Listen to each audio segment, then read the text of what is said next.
बिस्मिल्लाहिर्रहमानिर्रहीम। आज हमारा लेक्चर है वह है रिप्रोडक्टिव सिस्टम। तो रिप्रोडक्टिव सिस्टम के बारे में हमें पता है कि जनरेशन टू जनरेशन जो हमारे रेसेस चलती हैं या हमारी चलती है उसमें ह्यूमन रिप्रोडक्टिव सिस्टम में मेल फीमेल जो है वो उसकी पार्ट्स होते हैं जो ऑफ स्प्रिंग करते हैं। रिप्रोडक्टिव सिस्टम के लिए हम ये कहते हैं कि नेचुरल फिनोमेना है, organism produce young ones of their own kids, और हमारा कंटिन्यूशन ऑफ द रेसेस, अपने जनरेशन को कंटिन्यूशन करने के लिए रेसेस के लिए उनको क्या अपना जो है एक रेसेस के लिए ऑर्गेनिज्म की रिप्रोडक्शन ज़रूरी होता है। जितनी भी लिविंग थिंग्स हैं, चाहे ह्यूमन हैं, चाहे एनिमल्स हैं, चाहे प्लांट्स हैं, सबकी जो है जनरेशन जनरेशन जो है उसमें ये चलता है। ह्यूमन बीइंग और यूनिसेक्सुअल होता है, एक ऐसा है जिसके अंदर मेल और फीमेल रिप्रोडक्टिव सिस्टम लाजमी होता है, जिनकी दोनों का सेपरेट सेपरेट इंडिविजुअल सिस्टम है। मेल का अलग है रिप्रोडक्टिव सिस्टम और फीमेल का अलग है। तो हमारे पास रिप्रोडक्टिव सिस्टम के अंदर हम बात करते हैं, ऑफ स्प्रिंग होते हैं ऑर्गेनिजम्स कॉल्ड रिप्रोडक्शन कहते हैं।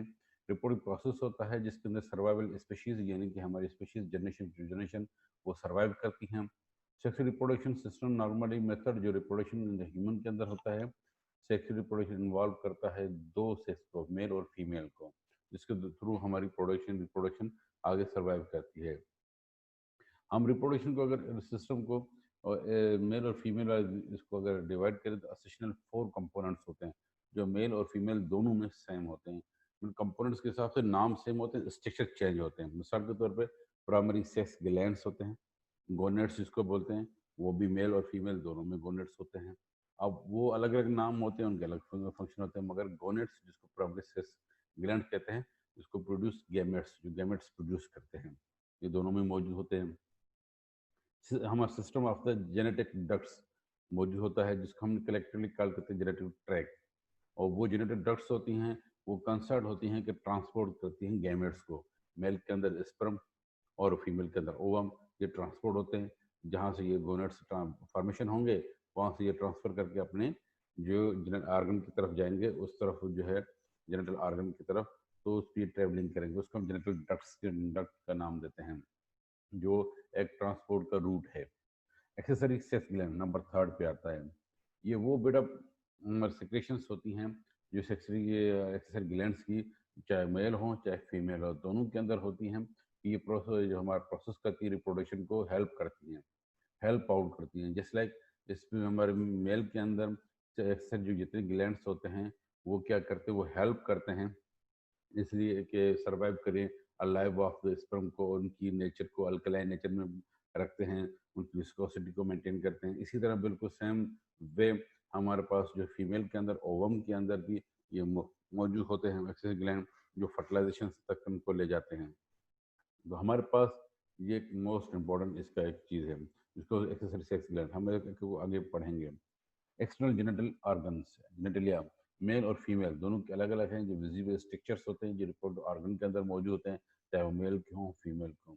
तो हमारे जितने भी चाहे मेल हों फीमेल हों, उन रिप्रोडक्टिव सिस्टम को हमने डिवाइड किया है कि 4 जो होते हैं उनके कंपोनेंट होते हैं, और मेल और फीमेल के हिसाब से फीमेल में भी और मेल के अंदर भी प्राइमरी सेक्स ग्लैंड होते हैं दोनों के अंदर, और दोनों के अंदर जेनेटल डक्ट्स होते हैं, दोनों के अंदर एक्सेसरी सेक्स ग्लैंड होते हैं, दोनों के अंदर एक्सटर्नल जेनेटलिया होते हैं। कौन कौन से हैं उसको हम अभी डिस्कस करते हैं। ये एक पूरा चार्ट है जो आपको याद रखना है, और फ्यूचर में आगे चल के हम इसको और डिफाइन करेंगे। मेल और फीमेल की हम बात करें, इसको डिफ्रेंशिएट करते हैं गोनेट्स।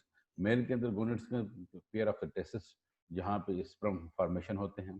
फीमेल के अंदर पेयर ऑफ ओवरीज, ओवरीज होती हैं जहाँ पे ओवम प्रोड्यूस होता है। तो याद रखिएगा गोनेट्स की मैंने बात की कि दोनों में गोनेट्स के नाम से आते हैं। मेल के अंदर टेस्टिस होता है, पेयर ऑफ टेस्टिस, और फीमेल के अंदर पेयर ऑफ ओवरीज होता है जो गैमेट्स की फॉर्मेशन करते हैं। सेकंड लेवल पे हमने कहा था सेकंड कंपोनेंट है जेनेटल डक्ट्स। मेल की बात करते हैं कि मेल के अंदर एपिडेमस, हमारा डक्टस डिफरेंस होता है, एजुकेटरी डक्ट्स आता है, यूरिथ्रा आ जाता है। ये वो जेनेटल डक्ट्स होती हैं जहाँ से स्पर्म को ट्रांसपोर्टेड करता है फ्रॉम द, ये डिपोज करने के लिए फ्रॉम द वजाइना, अगर ये हमारे पास जो स्पर्म्स जो होते हैं। तो हमारे पास ये पूरे डक्ट्स जो होते हैं ये जेनेटल ट्रांसपोर्ट का काम करती हैं। एपिडेमस होती हैं, और हमारे पास डक्ट ऑफ डिफरेंस होती हैं। एपिडेर्मिस जो होती है ये हमारे सेमिनिकुलर डक्ट्स के साथ होती है, टेस्टिस के अंदर मौजूद होता है, जहाँ पे जो है स्पर्म फॉर्मेशन हो रहा होता है। एजुकेटेड डक्ट्स होती हैं जहाँ पे जो सिक्रेशंस होती हैं एजुकेट करती है यूरेथ्रा के अंदर, फिर यूरेथ्रा की फाइनल डक्ट्स होती है जहाँ से ये स्पर्म ट्रांसपोर्ट हो जाता है द फीमेल जेनिटल ट्रैक्ट के अंदर। तो आगे फीमेल के अंदर कौन सी होती हैं, हम अगर जेनिटल ट्रैक्ट देखें तो यूट्राइन ट्यूब होती है जिसको फ्लोपियन ट्यूब भी कहते हैं, यूट्रस है, वजाइना है, ये ट्रैक्स होता है।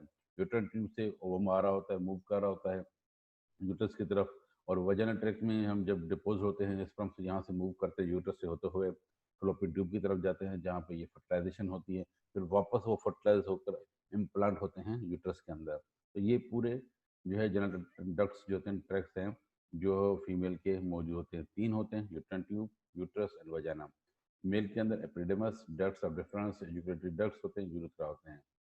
एक्सेसरी ग्लैंड्स की बात करें, जो थर्ड कंपोनेंट है हमारे पास रिप्रोडक्टिव सिस्टम के अंदर, दोनों फीमेल मेल की बात करें तो मेल के अंदर सेमानल वेजिकल होते हैं, प्रोस्टेट ग्लैंड होता है, बल्बो यूरेथ्रल ग्लैंड होते हैं। 3 ग्लैंड किस्म के होते हैं जो different type of secretion produce करते हैं। मिल्की सिक्रेशन, जैसे प्रोस्टेट ग्लैंड है तो मिल्की वाइट सिक्रेशन प्रोड्यूस करता है, और ये क्या करता है, नेचर अल्कलाइन नेचर प्रोड्यूस करता है जिसके अंदर सिक्रेशन करता है, जिसके अंदर स्पर्म को अलाइव करना।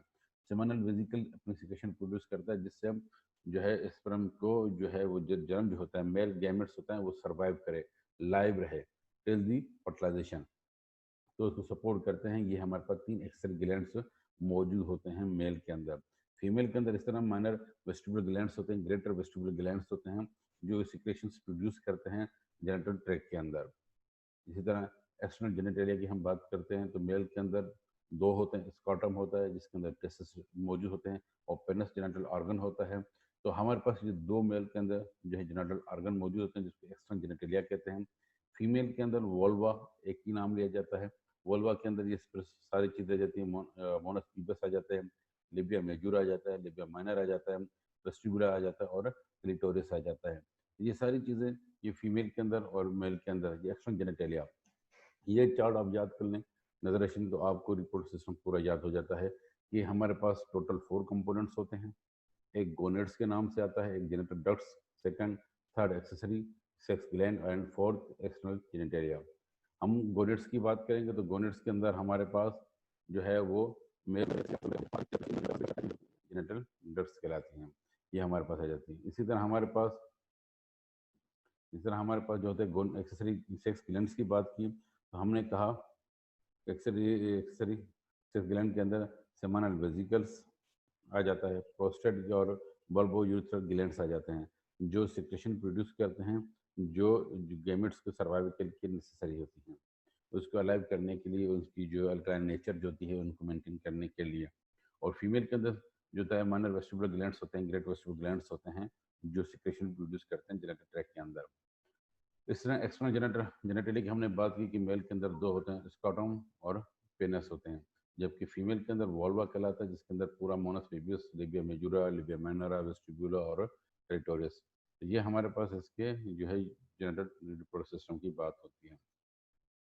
हम मेल की रिप्रोडक्टिव सिस्टम में कहा, जैसे हमने कहा टेस्टिस 1 पेयर होता है, एपिडिडम्स की 1 पेयर होता है, वास डिफरेंस भी 1 पेयर होता है, और ओरिजिनल डक्ट भी 1 पेयर होता है, जो हम अभी हम अपने जिक्र कर चुके हैं। हमारे टेस्टिस को हमने गोनेट्स में कहा था कि 2 होते हैं राइट और लेफ्ट में, इसी तरह स्कॉटा में अवेलेबल होते हैं। एपिडिडम्स की हमने बात की, ये वो हमारे पास जो होती है ट्रांसपोर्ट डक्ट्स होती हैं जो ले जाती हैं, तो ये भी 1 पेयर में होती हैं, राइट और लेफ्ट में होती हैं। इस तरह वास डिफरेंस होती हैं जो स्पर्म को ट्रांसपोर्ट करने में हेल्प करती है, रेब राइट और लेफ्ट में होती हैं। एजुकेट डक्ट एजुकेट करने में काम आती हैं, ये हमारे पास भी 2 होती हैं जो है राइट और लेफ्ट के अंदर। यूरिथ्रस 1 होता है और उसके अंदर पेनस 1 है, और एक्सेसरी ग्लैंड्स जितने हैं वो सिंगल सिंगल मौजूद होता है, जिसको सेमिनल वेजिकल, प्रोस्टेट ग्लैंड और पोपर्स ग्लैंड भी का हमने अभी जिक्र कर चुके हैं। ये मौजूद होते हैं जो एक्सेसरी ग्लैंड सिक्रेशन में काम आते हैं। हम इसमें फीमेल रिप्रोडक्टिव सिस्टम की हमने बात की थी। फीमेल रिप्रोडक्टिव सिस्टम के अंदर हमारे पास ओवरीज 1 पेयर होता है, राइट और लेफ्ट के अंदर मौजूद है। फ्लोपियन ट्यूब जो और डक्ट भी कहते हैं, यहाँ पे अगर आप गौर से देखेंगे ये ओवरीज यहाँ पे रखी हुई हैं राइट और लेफ्ट के अंदर, और इसके साथ जो है ये पूरी फ्लोपियन ट्यूब्स है, और ये फेलोपियन ट्यूब आपको दिखाई गई, ये राइट टू लेफ्ट दो में डिवाइड हो जाती है। यहाँ देखिए कि ये कनेक्ट नहीं होता। पहली बात, ओवरी हमेशा फ्री होती है, कहाँ, एब्डोमिनल पोर्शन में होती है। हमने पेल्विस पढ़ा था, पेल्विस में हमने कहा था ट्रू पेल्विस होता है, एक फॉल्स पेल्विस होता है। जो फॉल्स पेल्विस होता है वो एब्डोमेन का पोर्शन होता है, वहाँ पे ये ओवरीज और ये आपकी जेनेटल ट्रैक्ट जो है अवेलेबल होते हैं। और यहाँ पे हमने बात की थी फेलोपियन ट्यूब्स की। ये फेलोपियन ट्यूब्स जो होता है ये मौजूद होता है, और इसके साथ यूट्रस, ये इतना बड़ा आपको ट्रायंगल नज़र में आ रहा है, एक यूट्रस होता है। और यूट्रस राइट और लेफ्ट साइड दोनों तरफ से कनेक्टेड किसके साथ होता है, फेलोपियन ट्यूब से। और नीचे ये आकर मिलता है सर्विक्स होता है, जो अगर ये मिल जाता है हमारे पास वजाना के थ्रू। और वजाना के बाहर ये वल्वा कहलाता है, जिसमें हमने कहा था इसमें प्यूबिक मेजोरा, प्यूबिक माइनोरा, और इसमें पूरे जो है दूसरे जो होते हैं क्लिटोरिस वगैरह सारे मौजूद हैं। एक्सेसरी ग्लैंड की हमने बात की थी कि फीमेल के अंदर मौजूद होते हैं, जिसको बार्सुलन ग्लैंड भी कहते हैं, मेमरी ग्लैंड भी कहते हैं। ये एक्सेसरी ग्लैंड से मौजूद हैं। अब हम बात करते हैं मेंस्ट्रुअल साइकिल की। ये जो सबसे अहम चीज़ है आपकी, ये जो है हमारे पास इसके है एम्ब्रियो के अंदर, क्योंकि ये टॉपिक एम्ब्रियो का है बेटा, याद रखिएगा, क्योंकि जनरल के दो टॉपिक थे हम कवर कर चुके हैं। एम्ब्रियो के टॉपिक से मेंस्ट्रुअल साइकिल की बात करते हैं। ये साइकिल हमारे पास चेंज ओवर रिप्रोडक्टिव सिस्टम के अंदर चेंज ओवर में काम करता है। और ये हमारे पास जो साइकिल है, जो हमारे पास जो ट्रैक ऑफ द ह्यूमन के अंदर होता है, 28 दिन का एक पूरा साइकिल होता है जिसके अंदर वो चल रहा होता है। और ये हमारे पास इसके अंदर लॉस ऑफ वजनल ब्लीडिंग की कन्फर्मेशन होती है। जो ब्लीडिंग होती है तो हम कहते हैं इसको साइकिल स्टार्ट हो गया, जिसको मेंस्ट्रुअल साइकिल से हमने नाम से लिया है। ये तकरीबन 13 साल में जो फीमेल्स होती हैं बच्चियाँ, वो जो है मेच्योर हो जाती हैं। Till the age of the 50 to 55 years menopause की एज जाती है। ये यूरोपियन एज 50 टू 55 है। कुछ बुक्स में 45 टू 55 भी आता है, मोनोपेज एज होता है, जिसके अंदर मेंस्ट्रुअल साइकिल जो होता है वो स्टॉप हो जाता है।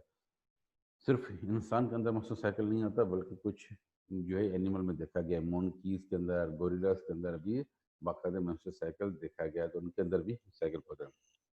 मेंस्ट्रुअल साइकिल की हम कहते हैं कि ये हमारे पास 3 फेजेस के अंदर होता है। नंबर 1 फेज होता है मेंस्ट्रुअल फेज कहलाता है। दूसरा होता है प्रोलिफरेटिव यानी कि फोलिकल फेज कहलाता है।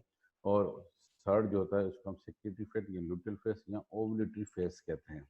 याद रखिएगा 3 फेज है, हम एक एक फेज को डिस्कस करेंगे।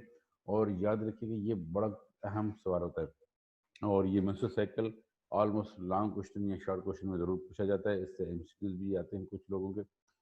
तो ये याद रखिएगा। आगे चलते हैं हम मेंस्ट्रुअल फेज क्या होता है। मेंस्ट्रुअल फेज यही होता है कि जिसके अंदर vaping of the uterus, uterus की जो अंदर लेयरिंग होती है एंडोमेट्रियम, वो शेडिंग आउट होना शुरू हो जाती है।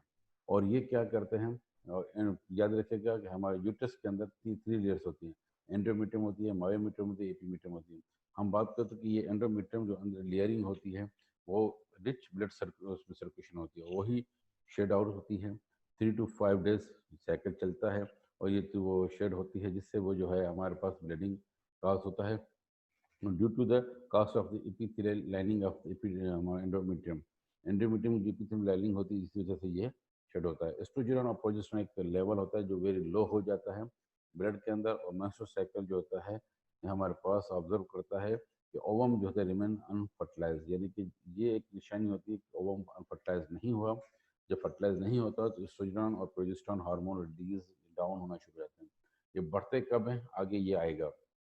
मगर ये मेंस्ट्रुअल साइकिल तब स्टार्ट होगी जब ब्लड के अंदर एस्ट्रोजन प्रोजेस्टेरोन लेवल डाउन हो जाएगा। और डाउन होने से क्या हो जाता है कि ये एंडोमेट्रियम जो होता है वो वीपिंग शट आउट होना शुरू हो जाता है। और ये कम से कम 3 डेज या 5 डेज मैक्सिमम, बाद होता है कुछ खवातीन में 7 डेज तक साइकिल चलता है। एवरेज 3 to 5 डेज साइकिल होता है। और ये हमारे पास इस तरह चलता है। जब फर्टिलाइजेशन नहीं होती है तो साइकिल पर मंथ ये 28 डेज के अंदर से चलता है। प्रोलिफरेशन और फोलिकुलर फेज, सेकंड फेज जो हमने कहा, ये हमारे पास जैसे रिपीटली प्रोलिफरेटिव फेज जो होता है ये शुरू हो जाता है एंडोमेट्रियम के अंदर, हमारे पास स्टार्ट होना शुरू हो जाता है। और ये हमारे मेस्टोसेक्री जो हम बल्कि हमारे पास ये लास्ट करते हैं 9 to 10 डेज, यानी कि 5 से जो 14 दिन होते हैं साइकिल का। अगर 5वें दिन जो है साइकिल खत्म हुआ, उससे 14 दिन तो आगे वाले जो है उसमें, जिसको हम 9 to 10 डेज हमने काउंट प्लस किया है।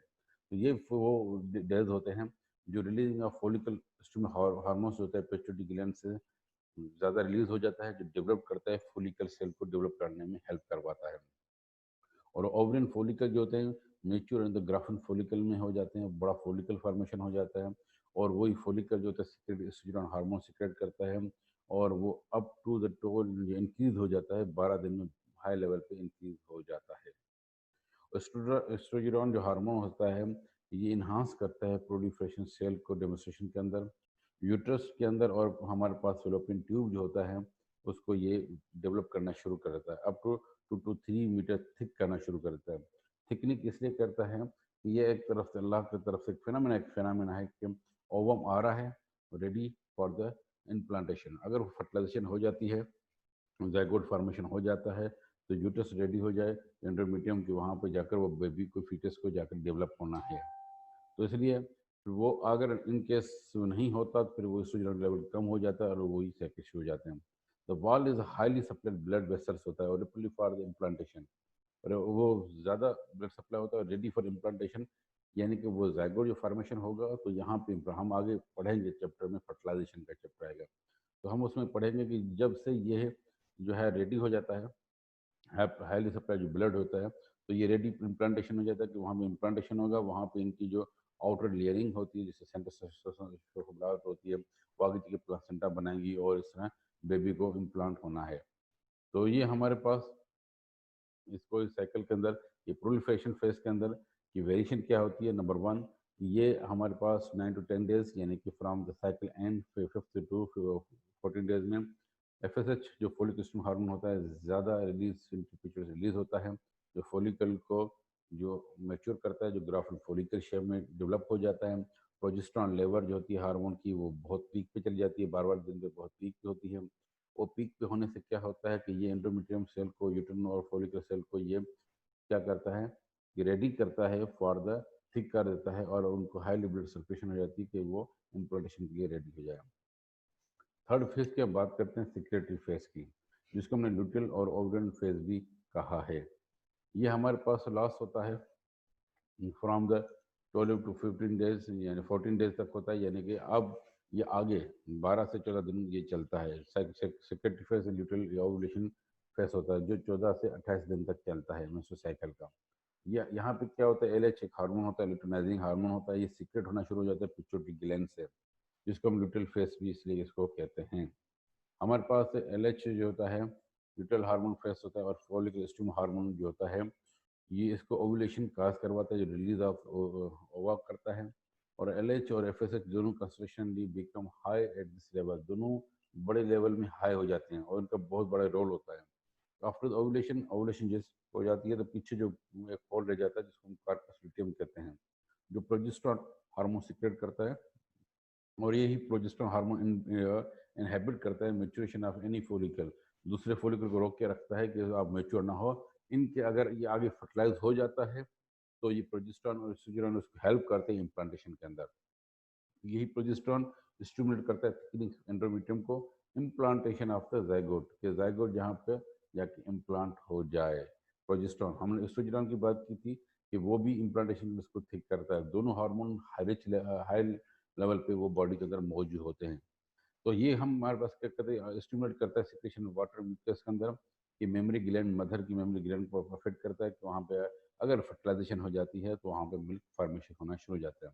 If the ovum is not fertilize, ovum fertilize नहीं होता, स्पर्म नहीं मिलता, तो कार्पस ल्यूटियम क्या होता है, डीजनरेट होना शुरू हो जाती है और वापस वहाँ पे हार्मोन लेवल जो होते हैं प्रोजेस्टेरॉन और एस्ट्रोजन वो डिक्रीज होना शुरू हो जाते हैं। जैसे डिक्रीज होंगे तो वहाँ पे ब्लड सर्कुलेशन ज़्यादा होती है एंडोमेट्रियम के अंदर, वो शेडिंग डाउन होना शुरू हो जाती है और साइकिल स्टार्ट हो जाता है। एट द अबाउट 28 डेज, यानी कि 28वें दिन पे क्या होता है, प्रोजेस्टेरॉन लेवल डाउन होना शुरू हो जाता है और ब्लड वेसल होता है कंट्रैक्ट और prevent the blood supply to the endometrium, endometrium को ब्लड सप्लाई कम हो जाती है और प्रिवेंट कर देते हैं, कंस्ट्रक्शन होना शुरू हो जाती है। रिजल्टिंग क्या होती है, वो एंडोमेट्रियम शेडिंग डाउन होना शुरू हो जाती है और साइकिल शुरू हो जाता है हमारा। तो हमारे पास ये पूरा एक चार्ट बना हुआ है, एक चार्ट, ये जो फीमेल जो आगे ट्रेनिंग में इंटरेस्टेड हैं या आगे फ्यूचर में, तो ये आपसे बेटा पूछे, ये चार्ट बहुत इजी है, इसको याद कर लीजिएगा तो आपको पूरा menstrual cycle, ovulation cycle, proliferation cycle, पूरा साइकिल याद आ जाएंगे। सबसे पहले क्या होता है, प्राइमरी फॉलिकल्स होते हैं जो ओवरीज के अंदर मौजूद होते हैं, और उनको सबसे अहम जब पेशेंट जो बेबी या जो फीमेल होती हैं साइकिल शुरू होता है तो सबसे इंटरपिट्यूटरी ग्लैंड से हार्मोन आता है जिसको हम कहते हैं एफएसएच, फॉलिकल स्टिमुलेटिंग हार्मोन। वो क्या करता है, प्राइमरी फॉलिकल को कन्वर्ट करता है फॉलिकल मैच्योर में, जिसको ग्राफिन फॉलिकल को हमने नाम दिया। जब वो कन्वर्ट हो जाता है तो ल्यूटिनाइजिंग हार्मोन आ जाता है, जो आपको यहाँ पे नजर आ रहा होगा कि यहाँ पे हमारे पास एलएच के नाम से एक हार्मोन आता है, ल्यूटिनाइजिंग हार्मोन। वो अफेक्ट करता है और ओवुलेशन काज करता है। ओवुलेशन जब काज हो जाती है तो ओवुलेशन वो तीन हिस्सों में होती है। एक तरफ ओवम बाहर निकला जाता है, दूसरी तरफ पीछे जो रह जाता है वो कार्पस ल्यूटियम रह जाता है। जो कार्पस ल्यूटियम क्या करता है, वो सिक्रेशन करता है हार्मोन की सिक्रेशन, जिसको प्रोजेस्टेरॉन कहते हैं, जो आगे चलकर समस्टिरोन रिलीज भी करता है, जो थिकनिंग करवाता है एंड्रोमेट्रियम की, और वो रेडी करता है एंड्रोमेट्रियम को, यूट्रस को, कि इम्प्लांटेशन कर लिया। और होता क्या है कि जब ओवुलेशन हो जाती है तो ओवम फॉर फर्टिलाइज होने रेडी होता है। अगर स्पर्म आएगा तो फर्टिलाइज होगा, नहीं होगा तो ओवम नॉट फर्टिलाइज होगा। अगर फर्टिलाइज हो जाएगा तो ये हमारे पास यूट्राइन वॉल के अंदर इमीडिएट जाकर वहाँ पे क्या अगर इम्प्लांटेशन हो जाएगी और बच्चे के वहाँ पे डेवलपमेंट शुरू हो जाएगी, जिसको हम प्रेगनेंसी हम कहते हैं। जैसे ये इमीडिएट होगा तो वहाँ से एक हार्मोन आता है जिसको human chorionic gonadotropin hormone, HCG hormone कहते हैं, जो प्रेगनेंसी हम टेस्ट करवाते हैं, क्या हम कहते हैं कि या पेशेंट को प्रेगनेंसी पॉजिटिव है कि नेगेटिव है। मदर को प्रेगनेंसी यूरिन स्ट्रिप से भी करवाते हैं, ब्लड से भी करवाते हैं। वो एक्चुअली ये हार्मोन हम चेक कर रहे होते हैं, HCG यानी कि ह्यूमन कोरोन गोनाडोट्रोपिन। ये हार्मोन तभी प्रोड्यूस होगा जब कि हमारे पास क्या होता है कि यूट्राइन में ये प्रेगनेंसी कंफर्म हो जाती है, फर्टिलाइजेशन होती है। फिर ये जैसे बढ़ती है तो ये कार्पस ल्यूटियम को एक्टिवेट कर देती है और कार्पस ल्यूटियम डिजेनरेट नहीं होगा। और कार्पस ल्यूटियम डिजेनरेट नहीं होगा तो कार्पस ल्यूटियम हार्मोन प्रोड्यूस करता रहेगा, और वो क्या करेगा, पीछे जितने भी इमेच्योर फॉलिकल्स है उनको रोक देगा, इनहेबिट कर देगा कि मेच्योरिटी नहीं होगी। और 9 महीने तक, जब तक ये फर्टिलाइजिंग प्रेगनेंसी रहेगी तो साइकिल कोई नहीं होगा, सारे साइकिल बंद हो जाएंगे जब तक प्रेगनेंसी है। और जब डिलीवरी के बाद फिर उसके बाद दोबारा जब होगा फिर दोबारा रीस्टार्टिंग साइकिल हो जाएगी। तो ये हमारे पास एक फिनोमेना होता है। अगर ओवम नॉट फर्टिलाइज फर्टाइल नहीं होगा तो फिर क्या होगा, मेंस्ट्रुअल साइकिल शुरू हो जाएगा और यही न्यू साइक्लिक बिगिनिंग शुरू हो जाता है।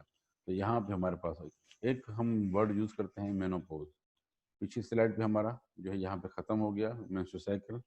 हम बात करते हैं मेनोपॉज की, कि मेनोपॉज क्या चीज़ होती है। ये एक फेज होता है वुमेन लाइफ के अंदर जो 45 से लेकर 55 ईयर्स तक होता है। और यहाँ पे क्या होता है कि ये एज ओवरिन लाइफ रिस्पॉन्स होता है। FSH और LH जो होता है यहाँ पे रिड्यूस होना शुरू हो जाता है। ओवुलेशन नहीं होती, रिसाइकिल जो होते हैं वो सारे इरेगुलर हो जाते हैं, स्टॉप होना शुरू हो जाते हैं। तकरीबन 40-45 साल के बाद फीमेल जो होती हैं उनका साइकिल इरेगुलर होना शुरू हो जाता है। और 45 साल के बाद या 55-50 साल के बाद तो ये सीज होना शुरू हो जाते हैं, मेंसेस सीज हो जाते हैं, ओवुलेशन नहीं होती, FSH और LH डाउन हो जाते हैं। फिर एस्ट्रोजन प्रोजेस्टेरॉन की लेवल डाउन होना शुरू हो जाती है, खवातीन के अंदर टेस्टोस्टेरोन हार्मोन बढ़ना शुरू हो जाते हैं। तो अक्सर आपने देखा होगा जो खवातीन ओल्ड एज होती हैं उनके चेहरे पे हेयर्स बॉल ज़्यादा अक्सर आना शुरू हो जाते हैं, उनकी आवाज़ चेंज हो जाती है, उनकी फेस की अपीयरेंस चेंज हो जाती है। Sir, after the menopause, female loss of the ability to reproduce the progesterone or estrogen hormone become imbalancing. इम्बेलेंसिंग हो जाते हैं और हार्मोन प्रोड्यूस नहीं करते और सारा ये हो जाता है। तो ये एक पूरा साइकिल पिक्चर दिखाई गई है कि किस तरह ये फर्टिलाइजेशन की पिक्चर है। ये हम आगे पढ़ेंगे तो इस तरह ये जो दिखाया गया है कि ये ओवम यहाँ से किस तरह निकल रहा है, ओवम के ये ऊपर दिखाया गया ये स्पर्म किस तरह अटैच होते हैं।